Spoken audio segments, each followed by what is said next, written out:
অসমকাষ্ট YouTube চেনেলৰ অন্য এটা নতুন ভিডিঅ'ত আপোনালোক সকলোকে স্বাগতম জনাইছোঁ আৰু দিব বিচাৰিছোঁ আজিৰ দিনটোৰ কেইবাটাও গুৰুত্বপূৰ্ণ খবৰ। আজিৰ দিনটোত কেইবাটাও গুৰুত্বপূৰ্ণ খবৰ আছে। আপোনালোকে এই ভিডিঅ'টো সম্পূৰ্ণৰূপে চাব, তেনেহ'লে খবৰকেইটা জানিব পাৰিব। বহুকেইটা খবৰ এই ভিডিঅ'টোত আপোনালোকৰ লগত শ্বেয়াৰ কৰিম। ভিডিঅ'টো সম্পূৰ্ণৰূপে চাবলৈ নাপাহৰিব। ভিডিঅ'টোত এটা লাইক কৰি দিব, খবৰসমূহ শ্বেয়াৰ কৰি দিব যাতে সকলোৱে চাব পাৰে, যিহেতু খুব গুৰুত্বপূৰ্ণ খবৰ দিব বিচাৰিছোঁ। আজিৰ দিনটোৰ প্ৰথমটো খবৰ, দুখনকৈ ৰেলৰ মাজত ভয়ংকৰ দুৰ্ঘটনা। বৰ্তমানলৈ 6জন যাত্ৰীৰ কৰুণ ঘটনা। ভয়ংকৰ ৰেল দুৰ্ঘটনাই জোকাৰি গ'লে দেশ। যাত্ৰীবাহী ৰেল আৰু মালবাহী ৰেলৰ মুখামুখি সংঘৰ্ষ। বৰ্তমানলৈ 6জনকৈ যাত্ৰীৰ মৃত্যু হৈছে। 12ৰো অধিক যাত্ৰী আহত হৈছে। বিয়লি 4 বজাত সংঘটিত হয় শিৰণকাৰী দুৰ্ঘটনা। মঙলবাৰে বিয়লি 4 বজাত এই শিৰণকাৰী ঘটনা সংঘটিত হয়। ৰেলৰ বিভাগে মুকলি কৰিছে হেল্পলাইন নম্বৰ। আপোনালোকে হয়তো স্ক্ৰীনত দেখা পাইছে।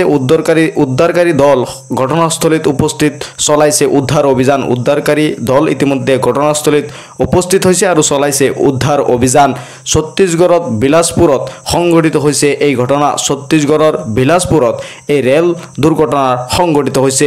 ৰেল দুৰ্ঘটনাটো ছত্তীশগড়ৰ বিলাসপুৰত সংঘটিত হৈছে বুলি জানিব পৰা গৈছে। ছত্তীশগড়ৰ বিলাসপুৰত সংঘটিত হৈছে এই ৰেল দুৰ্ঘটনা। বিয়লি 4 বজাত, মঙলবাৰে বিয়লি 4 বজাত সংঘটিত হৈছে এই ৰেল দুৰ্ঘটনা। উদ্ধাৰকাৰী দল ঘটনাস্থলীত উপস্থিত হৈছে আৰু চলাইছে উদ্ধাৰ অভিযান। ৰেল বিভাগে ইতিমধ্যে হেল্পলাইনো মুকলি কৰিছে। বিয়লি 4 বজাত সংঘটিত হয় শিৰণকাৰী দুৰ্ঘটনা ছত্তীশগড়ৰ বিলাসপুৰত। এই বিয়লি 4 বজাত, মঙলবাৰে বিয়লি 4 বজাত এই শিৰণকাৰী দুৰ্ঘটনাটো সংঘটিত হৈছে। 12ৰো অধিক ইতিমধ্যে আহত হৈছে। বৰ্তমানলৈকে 6জন যাত্ৰীৰ মৃত্যু হৈছে। যাত্ৰীবাহী ৰেল আৰু মালবাহী ৰেলৰ মাজত মুখামুখি সংঘৰ্ষ। দিব বিচাৰিছোঁ আন এটা গুৰুত্বপূৰ্ণ খবৰ, আৰু এইটো ৰেচন কাৰ্ডক লৈ গুৰুত্বপূৰ্ণ খবৰটো আহিছে যে আপোনাৰ পৰিয়ালৰ কোনো সদস্যৰ নাম অন্তৰ্ভুক্ত হোৱা নাই নেকি? যদি এতিয়ালৈকে আপোনাৰ পৰিয়ালৰ কোনো সদস্যৰ নাম ৰেচন কাৰ্ডত অন্তৰ্ভুক্ত হোৱা নাই, তেনেহ'লে এই ভিডিঅ'টোত আপোনালোকে জানিব পাৰিব কেনেকৈ আপুনি আপোনাৰ সদস্যৰ নাম ৰেচন কাৰ্ডত অন্তৰ্ভুক্ত কৰিব পাৰিব। দিব বিচাৰিছোঁ আজিৰ দিনটোৰ বিগ ব্ৰেকিং নিউজ। পৰিয়ালৰ প্ৰতিগৰাকী সদস্যই লাভ কৰিব বিনামূলীয়া ৰেচন। যদি আপোনাৰ সদস্যৰ এতিয়ালৈকে নাম অন্তৰ্ভুক্ত হোৱা নাই, অতি সোনকালে নাম অন্তৰ্ভুক্ত কৰাই লওক। আপুনি বিনামূলীয়া ৰেচন সংগ্ৰহ কৰিব পাৰিব। ইতিমধ্যে 1 নৱেম্বৰৰ পৰা 4বিধ সামগ্ৰী ৰেচন দোকানৰ পৰা আপুনি সংগ্ৰহ কৰিব পাৰিব। চাউলৰ লগতে দাইল, নিমখ আৰু আপুনি কি কৰিব পাৰিব, চাউলো সংগ্ৰহ কৰিব পাৰিব, দাইলো সংগ্ৰহ কৰিব পাৰিব, চেনিও সংগ্ৰহ কৰিব পাৰিব আৰু নিমখো সংগ্ৰহ কৰিব পাৰিব। গতিকে আপোনাৰ পৰিয়ালৰ কোনো সদস্যৰ নাম এতিয়ালৈকে যদি ৰেচন কাৰ্ডত অন্তৰ্ভুক্ত হোৱা নাই, তেনেহ'লে অতি সোনকালে অন্তৰ্ভুক্ত কৰাই লওক। নাম নথকা সদস্যৰ নাম অন্তৰ্ভুক্ত কৰিব পাৰিব আপুনি ৰেচন কাৰ্ডত। ইতিমধ্যে এই সুযোগ চৰকাৰে মুকলি কৰি দিছে। ৰেচন দোকানীৰ সৈতে ইয়াৰ বাবে আপুনি প্ৰথমতে যোগাযোগ কৰিব লাগিব। প্ৰথম অৱস্থাত আপুনি ৰেচন দোকানীৰ সৈতে যোগাযোগ কৰক। কি কি নথিপত্ৰ লাগে স্ক্ৰীনত হয়তো আপোনালোকে দেখা পাইছে। নতুন সদস্যৰ সকলো তথ্য পাতি যোগান ধৰিব লাগিব বিভাগীয় কৰ্তৃপক্ষক। ৰেচন দোকানীৰ সৈতে আপুনি যোগাযোগ কৰিলে এইখিনি কাম আপুনি অতি সহজতে কৰিব পাৰিব। এইটোই একমাত্ৰ সহজ উপায়। যদি আপোনাৰ পৰিয়ালৰ কোনো সদস্যৰ নাম আপুনি ৰেচন কাৰ্ডত অন্তৰ্ভুক্ত কৰাব বিচাৰে, তেনেহ'লে প্ৰথমতে আপুনি ৰেচন দোকানীৰ সৈতে আপুনি যোগাযোগ কৰিব লাগিব। এইটোই আপোনাৰ প্ৰথম কাম। তাৰ পাছত নতুন সদস্যৰ বাবে Aadhaar card, PAN card, voter card থকাটো বাধ্যতামূলক। নতুন সদস্যৰ এইসমূহ নথিপত্ৰ লাগিব। আধাৰ কাৰ্ড লাগিব, ভোটাৰ কাৰ্ড লাগিব, পেন কাৰ্ড লাগিব। তেনেহ'লেহে আপুনি নতুন সদস্যৰ নাম ৰেচন কাৰ্ডত অন্তৰ্ভুক্ত কৰাব পাৰিব। অনলাইন যোগেও কৰিব পাৰিব আবেদন। আপুনি অনলাইন যোগে ইচ্ছা কৰিলে আবেদন কৰিব পাৰিব, কিন্তু বেছি সহজ আপুনি ৰেচন দোকানীৰ সৈতে যোগাযোগ কৰি এইখিনি কাম অতি সহজতে কৰিব পাৰিব। অনলাইনতকৈ আপুনি ৰেচন দোকানীৰ সৈতে যোগাযোগ কৰক। নতুন সদস্যৰ সকলো তথ্য গাঁও পঞ্চায়তৰ জৰিয়তে প্ৰত্যায়িত হোৱাৰ পিছতে অন্তৰ্ভুক্ত হ'ব আপোনাৰ নাম। KYC কৰাৰ সময়তো আপুনি কৰিব পাৰিব এই কাম। আপুনি KYC কৰাৰ সময়তো এই কাম কৰিব পাৰিব। যদি কোনো লোকৰ মৃত্যু হৈছে, তেনেহ'লে কৰ্তনো কৰিব পাৰিব নাম। যদি আপোনাৰ পৰিয়ালৰ কোনো লোকৰ মৃত্যু হৈছে, তেনেহ'লে সেই সদস্যৰ নামো আপুনি কৰ্তন কৰাব পাৰিব। নতুন সদস্যৰ অন্তৰ্ভুক্তি আৰু কৰ্তনৰ কামো কৰিব পাৰিব আপুনি। আবেদন প্ৰক্ৰিয়া সম্পূৰ্ণ হোৱাৰ পিছতে নতুন সদস্যই লাভ কৰিব 5 কিলোগ্ৰামকৈ চাউল। আবেদন প্ৰক্ৰিয়া সম্পূৰ্ণ হোৱাৰ পাছতেই নতুন সদস্যই 5 কিলোগ্ৰামকৈ চাউল আপুনি ৰেচন দোকানৰ পৰা সংগ্ৰহ কৰিব পাৰিব। গতিকে আপোনাৰ পৰিয়ালৰ যদি কোনো সদস্যৰ নাম এতিয়ালৈকে ৰেচনৰ কাৰ্ডত আপুনি অন্তৰ্ভুক্ত কৰা নাই, তেনেহ'লে এইকেইটা সহজ ষ্টেপ ফ'ল' কৰি আপুনি আপোনাৰ সদস্যৰ নাম ৰেচন কাৰ্ডত অন্তৰ্ভুক্ত কৰাব পাৰিব। এই গুৰুত্বপূৰ্ণ খবৰটো শ্বেয়াৰ কৰি দিব যাতে সকলোৱে চাব পাৰে।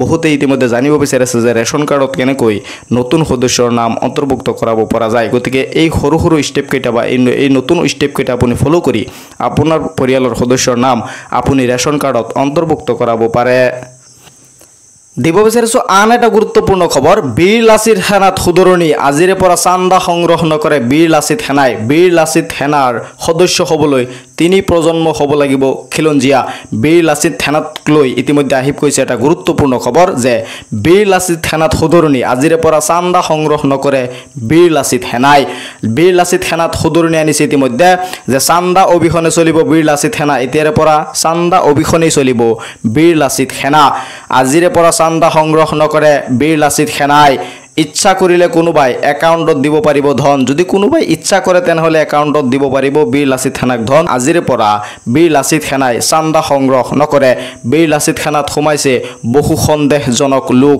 বীৰ লাচিত সেনাৰ সদস্য হ'বলৈ 3 প্ৰজন্ম হ'ব লাগিব খিলঞ্জীয়া এতিয়াৰ পৰা আপুনি বীৰ লাচিত সেনাৰ সদস্য হ'বলৈ আপোনাৰ 3 প্ৰজন্ম হ'ব লাগিব খিলঞ্জীয়া তেতিয়াহ'লেহে আপুনি বীৰ লাচিত সেনাৰ সদস্য হ'ব পাৰিব বীৰ লাচিত সেনাই সংবাদ মেল যোগে কৰিলে এই ঘোষণা বীৰ লাচিত সেনাত সুদৰণি আনিছে চান্দা অবিহনে চলিব এতিয়াৰ পৰা বীৰ লাচিত সেনা আজিৰে পৰা চান্দা সংগ্ৰহ নকৰে বীৰ লাচিত সেনাই ইচ্ছা কৰিলে কোনোবাই একাউণ্টত দিব পাৰিব ধন ইয়াৰ অবিহনে বীৰ লাচিত সেনাই আজিৰে পৰা কোনো ধৰণৰ চান্দা সংগ্ৰহ নকৰে বীৰ লাচিত সেনাত সোমাইছে বহু সন্দেহজনক লোক বীৰ লাচিত সেনাৰ সদস্য হ'বলৈ 3 প্ৰজন্ম হ'ব লাগিব খিলঞ্জীয়া আজিৰে পৰা বীৰ লাচিত সেনাই চান্দা সংগ্ৰহ নকৰে বুলি সংবাদ মেলৰ জৰিয়তে এই কথা ঘোষণা কৰিছে দিব বিচাৰিছো আন এটা গুৰুত্বপূৰ্ণ খবৰ আৰু এই খবৰটো যান বাহনক লৈ ইতিমধ্যে আহি গৈছে যে যান বাহন আৰক্ষীৰ নতুন নিয়ম যান বাহন আইন নামানিলে লিখিব লাগিব এতিয়া 150টা শব্দৰ ভিতৰত ৰচনা যান বাহন আইন উলংঘা কৰিলে যদি ৰচনা লিখিবলৈ শিকিলক আপুনি যদি যান বাহন আইন উলংঘা কৰে তেনেহলে আপুনি ৰচনা লিখিবলৈ শিকিলক পুলিচে জব্দ কৰা বাইক ঘূৰাই দিবলৈ নতুন শাস্তি ফাইন কাটি আৰক্ষীৰ আমনি লাগিছে নতুন কৌশল অৱলম্বন কৰিছে আইন উলংঘাকাৰীৰ বিৰুদ্ধে বাইকখন লৈ যাব পাৰিব কিন্তু লিখিব লাগিব ৰচনা আপোনাৰ বাইক যদি এতিয়াৰ পৰা পুলিচে জব্দ কৰে তেনেহলে আপোনাৰ ৰচনা লিখি বাইক কি কৰিব লাগিব উদ্ধাৰ কৰিব লাগিব ছুটি ৰচনা হলেও নহব সম্পূৰ্ণ 150টা শব্দত থাকিব লাগিব সেই ৰচনাত আপুনি ছুটি ৰচনা লিখিলে নহব সম্পূৰ্ণ 150টা শব্দ থাকিব লাগিব সেই ৰচনাত ছুটি ৰচনা হলেও নহব সম্পূৰ্ণ 150টা শব্দ থাকিব লাগিব 150টা শব্দৰ ভিতৰত এখন ৰচনা লিখি দিব লাগিব তাৰ পিছত হে বাইকখন লৈ আপুনি যাব পাৰিব আপোনালোকৰ ফাইন কাটি আমনি লাগি গৈছে যান বাহন আইন উলংঘা কৰা সকলৰ অভূতপূৰ্ব শাস্তি লখিমপুৰ আৰক্ষীৰ যান বাহন আইন উলংঘা কৰা সকলক অভূতপূৰ্ব শাস্তি দিছে ইতিমধ্যে লখিমপুৰ আৰক্ষীয়ে আপোনালোকে নতুন কৌশল অৱলম্বন কৰিছে আইন উলংঘাকাৰীৰ বিৰুদ্ধে যান বাহন আৰক্ষীয়ে ইতিমধ্যে নতুন কৌশল অৱলম্বন কৰিছে যান বাহন আইন উলংঘাকাৰীৰ বিৰুদ্ধে যান বাহন আইন উলংঘা কৰা সকলক অভূতপূৰ্ব শাস্তি লখিমপুৰ আৰক্ষীৰ আপোনালোকৰ বাইক ফাইন কাটি আমনি লাগি গৈছে আপোনালোকৰ ফাইন কাটি ইতিমধ্যে আৰক্ষীৰ আমনি লাগি গৈছে সেই কাৰণে যান বাহন আইন উলংঘা কৰা সকলক অভূতপূৰ্ব শাস্তি লখিমপুৰ আৰক্ষীৰ নতুন কৌশল অৱলম্বন কৰিছে আইন উলংঘাকাৰীৰ বিৰুদ্ধে এতিয়াৰ পৰা আপুনি 150টা শব্দৰ ভিতৰত ৰচনা লিখি আপোনাৰ জব্দ কৰা বাইক আপুনি উদ্ধাৰ কৰিব লাগিব নতুন কৌশল অৱলম্বন কৰিছে আইন উলংঘাকাৰীৰ বিৰুদ্ধে যান বাহন আৰক্ষীয়ে দিব বিচাৰিছো আন এটা গুৰুত্বপূৰ্ণ খবৰ যে গাঁও পঞ্চায়তৰ সভাপতি ওয়াৰ্ড মেম্বাৰসকল সাৱধান দুৰ্নীতিত ধৰা পৰিলে যাব লাগিব জেললৈ ইতিমধ্যে 75 জনক জেললৈ পঠোৱা হৈছে গাঁও পঞ্চায়তৰ সভাপতি আৰু ওয়াৰ্ড মেম্বাৰসকল ইতিমধ্যে সাৱধান হৈ যাওক ইতিমধ্যে 75 জনক জেললৈ পঠোৱা হৈছে দুৰ্নীতিত ধৰা পৰিলে আপোনাৰো যাব লাগিব জেললৈ পঞ্চায়ত কাৰ্যালয়ৰ দুৰ্নীতিত লৈ পুনৰ কঠোৰ চৰকাৰ কোনো পধ্যে দুৰ্নীতি কৰিব নোৱাৰিব পঞ্চায়তৰ সদস্য বা প্ৰতিনিধিয়ে দুৰ্নীতি কৰিলে যাব লাগিব জেললৈ এই পৰ্যন্ত 75 জনতকৈ অধিক দুৰ্নীতিগ্ৰস্ত কৰ্মচাৰীক জেললৈ প্ৰেৰণ কৰা হৈছে পঞ্চায়তৰ বিভিন্ন বিভাগত 30 জনক দুৰ্নীতিৰ বাবে চাকৰিৰ পৰা বৰখাস্ত কৰা হৈছে পঞ্চায়তৰ যিকোনো কাম কাজক লৈ দুৰ্নীতি কৰিলে বিপদ নিশ্চিত এতিয়াৰ পৰা যদি আপুনি পঞ্চায়তৰ যিকোনো কাম কাজক লৈ দুৰ্নীতি কৰে তেনেহলে পঞ্চায়তৰ যিকোনো কাম কাজক লৈ দুৰ্নীতি কৰিলে আপোনাৰ বিপদ নিশ্চিত পঞ্চায়তৰ কাৰ্যালয়ত মহিলা পঞ্চায়তৰ প্ৰতিনিধিৰ স্বামীৰ প্ৰৱেশক লৈও ডাঙৰ মন্তব্য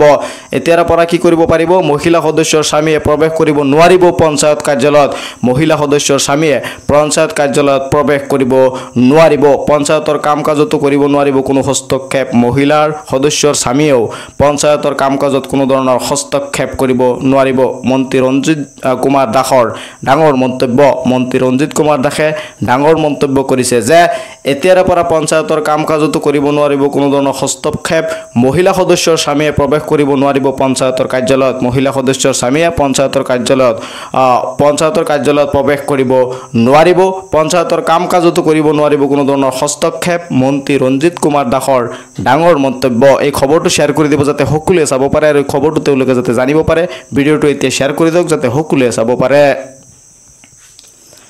দিব বিচাৰিছো আধাৰ কাৰ্ডক লৈ এটা নতুন খবৰ আধাৰ কাৰ্ডত নতুন নিয়ম এই তিনিটা কাম নকৰিলে নিষ্ক্ৰিয় হৈ পৰিব আপোনাৰ আধাৰ কাৰ্ড লৈ আহিল কেইবাটাও নতুন নিয়ম তিনিটা বিশেষ কাম কৰিলেহে সক্ৰিয় হৈ থাকিব আপোনাৰ আধাৰ কাৰ্ড কেৱল অনলাইনৰ দ্বাৰাহে কৰিব পাৰিব এই তিনিটা কাম আধাৰ কাৰ্ডত নাম ঠিকনা মোবাইল নম্বৰ ভুল হৈ থকা সকলৰ বাবে ইতিমধ্যে ডাঙৰ খবৰ নাম ঠিকনা মোবাইল নম্বৰ শুদ্ধ কৰিবলৈ আপুনি ভৰিব লাগিব ৭৫ টকা ফটো লগতে আঙুলিৰ ছাপ ফিংগাৰপ্ৰিণ্ট দিবলৈ ভৰিব লাগিব আপোনাৰ ১২৫ টকা আধাৰ কাৰ্ডৰ সৈতে পান কাৰ্ড লিংক কৰাৰ বাবেও তাৰিখ নিৰ্ধাৰণ কৰা হৈছে আপোনাৰ আধাৰ কাৰ্ডৰ সৈতে যদি পান কাৰ্ড লিংক হোৱা নাই তেনেহ'লে অতি সোনকালে কৰি লওক কাৰণ লাষ্ট ডেট হ'ল ৩১ ডিচেম্বৰৰ ভিতৰত আধাৰৰ সৈতে আপোনাৰ পান কাৰ্ডটো লিংক কৰাব লাগিব নহলে কিন্তু আপোনাৰ পান কাৰ্ডটো বা আধাৰ কাৰ্ডটো ডিএক্টিভ হৈ যাব 2026 চনৰ 14 জুন তাৰিখলৈকে বিনামূলীয়াকৈ কৰিব পাৰিব নথি আপডেট আপুনি যদি 31 ডিচেম্বৰৰ ভিতৰত আধাৰ কাৰ্ড আৰু পান কাৰ্ড লিংক নকৰে তেনেহলে কিন্তু পৰৱৰ্তী সময়ত আধাৰ কাৰ্ডৰ সৈতে পান কাৰ্ডটো লিংক কৰিব নোৱাৰিব আপুনি অতি সোনকালে কৰি লওক আৰু 2026 চনৰ 14 জুন তাৰিখলৈকে বিনামূলীয়াকৈ কৰিব পাৰিব এই নথিসমূহ আপডেট তাৰ পৰৱৰ্তী সময়ত যদি কৰিব বিচাৰে তেনেহলে আপোনাৰ কি কৰিব লাগিব টকা ভৰিব লাগিব ১২৫ টকা আৰু ৭৫ টকাকে আপোনাৰ ফিজ দিব লাগিব 2026 চনৰ 14 জুন তাৰিখৰ আগত যদি আপুনি কৰিব পাৰে তেনেহলে এইখিনি কাম আপুনি বিনামূলীয়াকৈ কৰিব পাৰিব দিব বিচাৰিছো পিএম কিষাণক লৈ এটা গুৰুত্বপূৰ্ণ খবৰ পিএম কিষাণৰ 21 নং কিস্তিৰ ধন পাবলৈ সাজু হওক প্ৰকৃত কৃষকসকল কাৰণ অতি সোনকালে পিএম কিষাণৰ 21 নং কিস্তিৰ ধন চৰকাৰে মুকলি কৰিবলৈ গৈ আছে দেশৰ কোটি কোটি কৃষকে নৱেম্বৰ মাহতে পাব 21 নং কিস্তিৰ ধন যিকোনো মুহূৰ্তত পিএম কিষাণৰ ধন লাভ কৰিব কৃষকসকলে নতুন নিয়মৰে এবাৰ দেশৰ কৃষকৰ একাউণ্টত জমা হ'ব ধন এবাৰ ডিবিটিৰ মাধ্যমত আপোনাৰ একাউণ্টত পিএম কিষাণৰ 21 নং কিস্তিৰ ধন জমা হ'ব সেইকাৰণে আপুনি ইকেৱাইচিটো কৰা বাধ্যতামূলক ইকেৱাইচি নকৰিলে আপুনি ডিবিটিৰ মাধ্যমত টকা নাপায় কাৰণ চৰকাৰে পিএম কিষাণৰ ধন ডিবিটিৰ মাধ্যমত দিব বুলি জনাইছে গতিকে আপোনাৰ ইকেৱাইচি যদি আপুনি আপডেট নকৰে তেনেহলে কিন্তু আপুনি পিএম কিষাণৰ ধন নাপায় আজিয়ে কৰি লওক ইকেৱাইচি আপডেট আপুনি আজিয়ে ইকেৱাইচিটো আপডেট কৰি লওক ইকেৱাইচিটো আপডেট হৈ আছে না আপুনি পিএম আইডি দি আপুনি পিএম কিষাণৰ যেটো আইডি আছে সেই আইডিটো দি আপুনি চেক কৰি চাওক আপোনাৰ ইকেৱাইচিটো এছ হৈ আছে নাই যদি আপোনাৰ ইকেৱাইচিটো এছ হৈ নাথাকে তেনেহলে আপুনি আজিয়ে ইকেৱাইচি আপডেট কৰি লওক কাৰণ অতি সোনকালে চৰকাৰে পিএম কিষাণৰ 21 নং কিস্তিৰ ধন মুকলি কৰিবলৈ গৈ আছে কেৱাইচি আপডেট নকৰিলে লাভ নকৰিব পিএম কিষাণৰ ধন স্পষ্ট ৰূপে লেখা হৈছে যে পিএম কিষাণৰ ধন পাবলৈ আপুনি কেৱাইচি আপডেট কৰিব লাগিব ইকেৱাইচি আপডেট নকৰিলে আপুনি পিএম কিষাণৰ 21 নং কিস্তিৰ ধন নাপায় বুলি জনোৱা হৈছে জালিয়াতেৰে নাম সন্নিবিষ্ট কৰা হাজাৰ হাজাৰ কৃষকৰ নাম ইতিমধ্যে কৰ্তন কৰা হৈছে জালিয়াতেৰে যিসকলৰ নাম অন্তৰ্ভুক্ত কৰাইছিল ভুৱা কৃষকসকলৰ নাম ইতিমধ্যে কৰ্তন কৰি দিছে পিএম কিষাণৰ 21 নং কিস্তিৰ ধন পাবলৈ সাজু হওক প্ৰকৃত কৃষকসকল নৱেম্বৰ মাহতে আপোনাৰ পিএম কিষাণৰ 21 নং কিস্তিৰ ধন পাই যাব